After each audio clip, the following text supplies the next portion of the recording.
Surgido na Inglaterra do século XVII, o Iluminismo ou Ilustração vai ganhar força na França do século XVIII. Portanto, o século XVIII, a partir daí, será visto como o século das luzes ou da Ilustração. Mas que movimento é este? Movimento intelectual, ou seja, pessoas que escreveram livros, fizeram obras, ou seja, ninguém pegou em armas, ninguém tentou botar em prática, que rejeitava o antigo regime e defendia o uso da razão e os liberalismos. Bom, vamos às características. Primeiro, como citado antes, o uso da razão. Qualquer evento que se apresentasse para o homem do século XVIII deveria ser explicado pautado na razão, logo excluindo a influência religiosa ou o teocentrismo. Liberalismo. Eu falo do liberalismo do campo político. Eu estou em um mundo em que o normal é ter monarquias, logo eu não escolho o representante. Então, quando eu falo de liberalismo político, me refiro à possibilidade, à especulação de poder escolher o meu governante, parecido com a nossa república. E se esse cara não agradar, eu posso trocá-lo por outro. Liberalismo jurídico é uma tentativa de deixar assim as coisas mais iguais, é acabar com aquela coisa de sociedade estamental, do clero estar acima dos demais, da nobreza ter privilégios. E o liberalismo econômico é a liberdade econômica. Eu quero que a economia haja solta, sem intervenções, principalmente dos reis. E contra o antigo regime. Quando eu falo antigo regime, me refiro a absolutismo. É quando o rei governa de maneira autoritária, política, sozinho. Apenas ele toma decisões. Contra o mercantilismo, é o Estado que interfere na economia. Ele interfere atuando, controlando preços ou até mesmo com quem eu devo comercializar.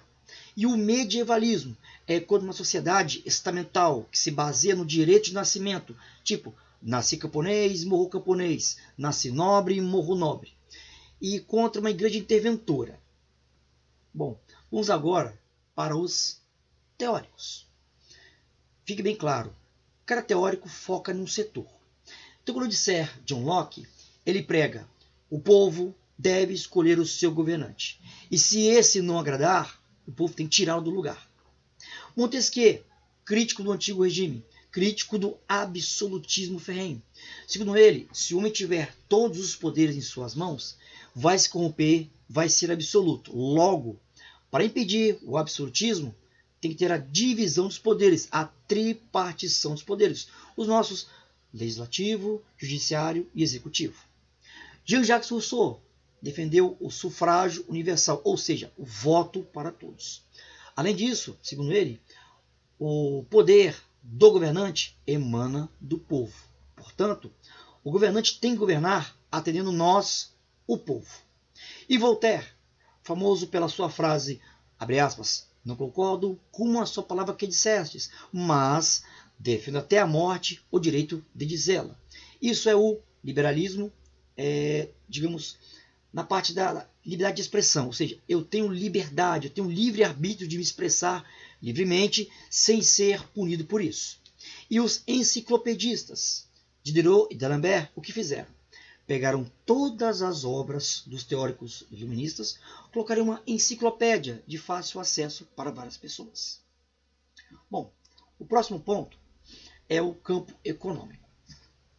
O foco aqui é: eu preciso atuar em que o Estado não possa intervir na economia. Primeiro ponto são os fisiocratas. É literalmente poder da natureza. Segundo Quesnay Turgot,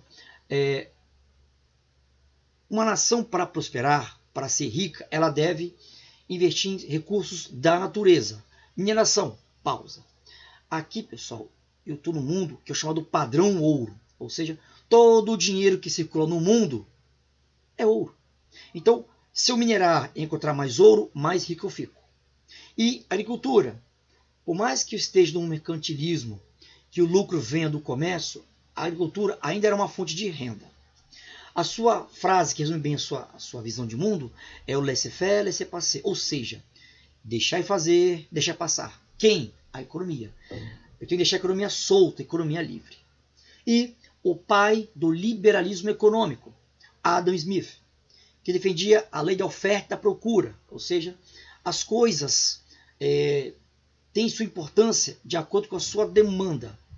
E a mão invisível do mercado, que seria as coisas têm o preço e que determina é o próprio mercado, não é um agente externo, não é uma pessoa ou um governo.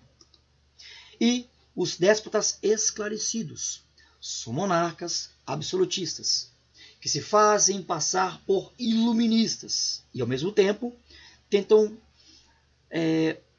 desestimular revoltas, possíveis revoltas, e desenvolver o Estado. Então, como assim? Eu sou monarca absolutista. Para inibir revoltas, eu, antes, prendia, torturava e executava.